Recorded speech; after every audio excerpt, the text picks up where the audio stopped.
Hello mga tita and tito. So for today's video, this will be the continuation of yesterday's gala-gala natin, no? So ang nauna natin nga vlog kagabi is about sa lechon. So today, pag-uusapan natin kung anong mga kaganapan na nangyayari dito sa loob ng gym namin.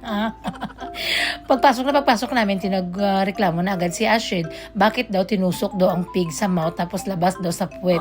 Very sad. Poor pig. Why did you guys did that? Oh, wala kits mahimo. Gin-explain sa kanya kung bakit na ganyan.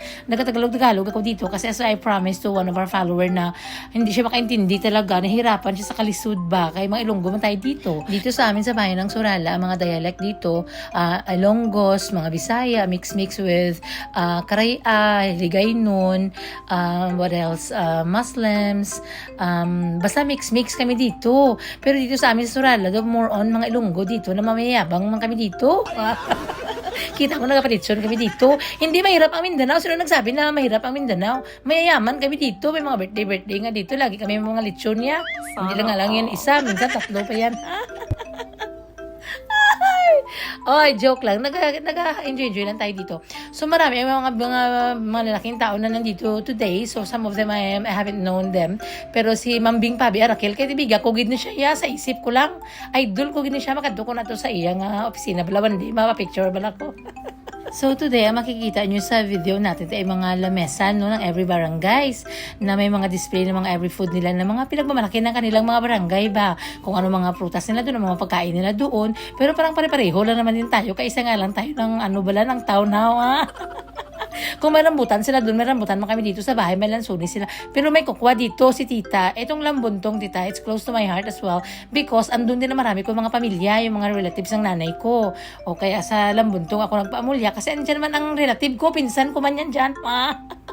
Dito sa bayan namin ng Surala, sa South Cotabato, ang Surala may 17 na barangays. Ang nauna is alphabetically, order natin, no? Is yung Villa Vista, Kanahay, Centrala. Yan yung Centrala kung saan ako nanggaling. Dito din mga mararaming mga Bicol. O kami sister-in-law ko na Bicol. So yung mga dialect and every barangay, iba-iba mga ang mga dialect. So sa Kulunggulo, they are more dito mga Ilonggo din or mga Karaya, sa Dahay, sa Duingas, Lambuntong, mga Bisaya din ang iba doon, sa Lamian, Lamsugod, Libertad. Yung Libertad na sa town yan siya. Little Baguio, o doon kami Girl Scout of the Philippines noon. Remember ko yan.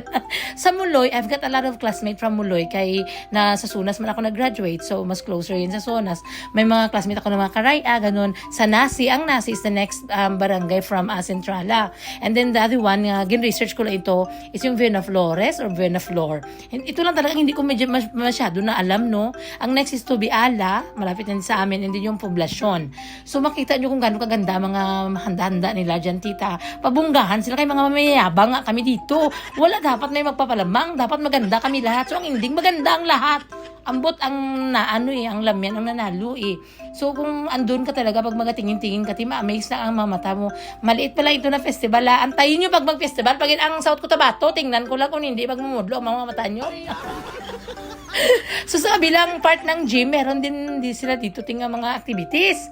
Hindi naman kami makapasok doon kaya sobrang init na nagreklamo ng Asinda Astrid. Napagod man siya ng kakapa-picture. Tapos ang dami hindi mga tita nakakilala sa kanya ba. So sobrang init. Siguro sa pagod niya pa din. Medyo nagalingugog na siguro yung kanyang isip. So sabi ko, promise sa'yo, Jollibee tayo. Kaya hindi man kami makakain doon ng lechon.